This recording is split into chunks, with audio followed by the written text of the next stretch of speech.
மாணவர்கள் அனைவருக்கும் வணக்கம். வகுப்பு 5ஆம் வகுப்பு பாடம் தமிழ். இன்றைய வகுப்பில் என்ன பார்க்க போகிறோம் அப்படின்னு பார்த்தீங்கன்னா, இயல் 7லிருந்து உரைநடை போரை தவித்த புலவர். இதை போன வகுப்பில் நம்ம பார்த்துட்டோம் இல்லைங்களா?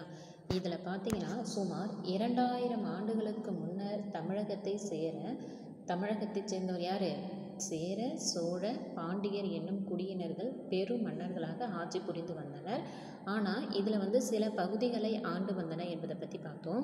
அதுக்கப்புறம் இதை சேர நாடு, சோழ நாடு, பாண்டிய நாடு என்னும் 3 பிரிவாக பிரிச்சிருக்காங்க. இதில் ஒரு பிரிவை கருவூரை தலைநகராக கொண்டவர்கள் யார் அப்படின்னு பார்த்தீங்கன்னா, யார் தான்? நலங்கிள்ளி. நெடுங்கிள்ளி என்ன பண்ணுறாரு? உறையூரை தலைநகராக கொண்டு வாழ்ந்து வந்தனர். இப்படியே அண்ணன் தம்பி 2 பேருமே என்ன பண்ணுறாங்க அப்படின்னு பார்த்தீங்கன்னா, ஒவ்வொன்றா தலைநகராக பிரித்து என்ன பண்ணுறாங்க, ஒரு பகுதியாக ஆண்டு வராங்க. ஆனால் அண்ணனுக்கும் தம்பிக்கும் இடையில் என்ன ஆகுது அப்படின்னு பார்த்தீங்கன்னா, பிரச்சனைகள் ஏற்படுது. ஒரு நாள் என்ன பண்ணுறாங்க அப்படின்னு பார்த்தீங்கன்னா, கருவூர் பகுதியிலிருந்து வந்த புலவர் இளந்ததனை நலங்கிள்ளியினுடைய ஒற்றன் என கருதி, நலங்கிள்ளி என்ன பண்ணிடுறாங்க?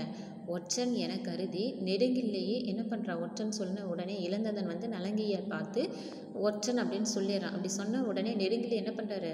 சிறையில் அடைக்கப்படுறாரு. சரியா?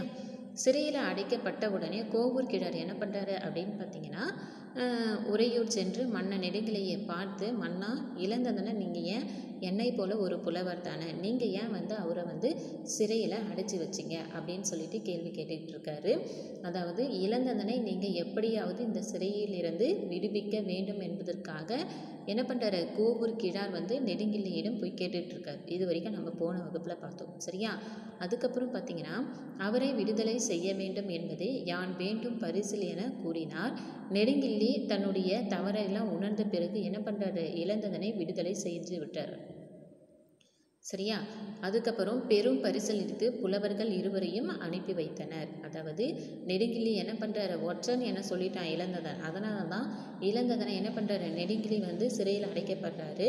கோவூர் கிழா இந்த மாதிரி சொன்ன உடனே, எல்லாத்தையும் எடுத்து சொன்ன உடனே நெடுங்கிள்ளி இளந்ததனை என்ன பண்ணுறாரு? விடுவிச்சிடுறாரு. பெரும் பரிசளித்து புலவர்கள் இருவரையும் என்ன பண்ணுறாரு? அனுப்பி வைக்கிறாரு. பண்டை காலத்தில் தமிழகத்தில் வாழ்ந்த புலவர்கள் தம் மொழியின் வளம் போற்றினர். பண்டை காலத்தில் தமிழகத்தில் வாழ்ந்த புலவர்கள் எல்லாமே மொழியினுடைய வளம் மிகுந்தவர்கள். மக்களினுடைய நலம் கருதி சில பணிகளை மேற்கொண்டன. மக்களினுடைய நலனை கருதி என்ன பண்ணுறாங்க? சில வேலைகளை செய்கிறாங்க. மன்னர்களிடையே என்ன பண்ணுறாங்க? பகை ஒழித்து ஒற்றுமை நிலவ வழிவகுத்தனர். பகை ஒழித்து ஒற்றுமை நிலவரத்துக்காக வழிவகுக்கிறாங்க. நாட்டின் குறைகளை மன்னர்களுக்கு உணர்த்தி அவற்றை களைய முயன்றனர். அரசர்களிடம் காணப்பட்ட குறைகளை அஞ்சாது சுட்டிக்காட்டி திருத்தினர். புலவர்கள் தமிழகத்தின் எப்பகுதியும் தம் சொந்த மண்ணாகவே கருதினர். தமிழகத்தில் வாழ்ந்த புலவர்கள் எல்லாருமே என்ன பண்ணுறாங்க? எல்லா பகுதிகளையும் தம்முடைய சொந்த மண்ணாகவே கருதினர் அப்படின்னு சொல்கிறாங்க. நல்ல அறிவுரைகளை மக்களுக்கும் மன்னர்களுக்கும் வழங்கி அறநெறி காத்தனர். தமிழகத்தில் வாழ்ந்த புலவர்கள் எல்லாரும் என்ன பண்ணுவாங்க அப்படின்னு பார்த்தீங்கன்னா, மக்களுக்கும் சரி மன்னர்களுக்கும் சரி நல்ல அறிவுரைகளை வழங்கி அறநெறி காத்தனர். இளந்ததனும் கோவூர் கிழாரும் கூட இந்த நெறிகளை கடைபிடித்தே வாழ்ந்தனர். இளந்ததனும் கோவூர் கிழாரும் என்ன பண்ணுறாங்க?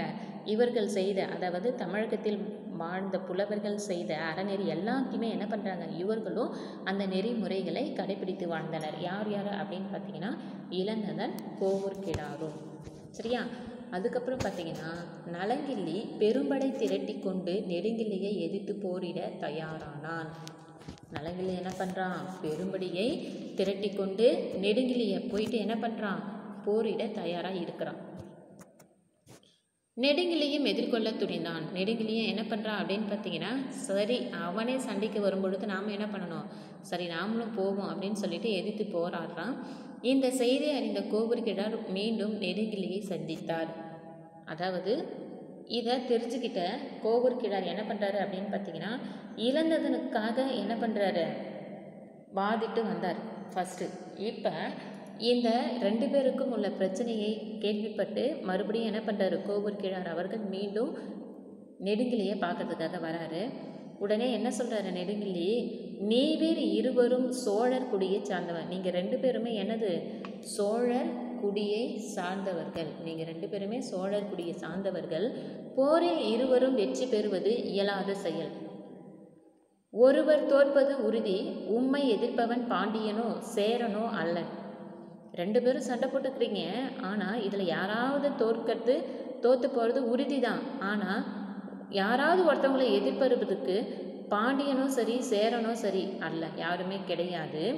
ஆனால் நீங்கள் இருவருமே எவன் தோற்றாலும் சரி தோற்பர் சோழர் குடியே ஆகும். யார் இந்த போரில் தோத்துட்டாலும் அவங்க யார்? சோழர் குடியை சார்ந்தவர்கள். உம் செயல் சோழர் ஒடிக்கு பெருமை சேர்க்காது. உன்னுடைய செயல் எல்லாமே என்ன ஆகாது? சோழர்களினுடைய குடிக்கு சேர்க்காது.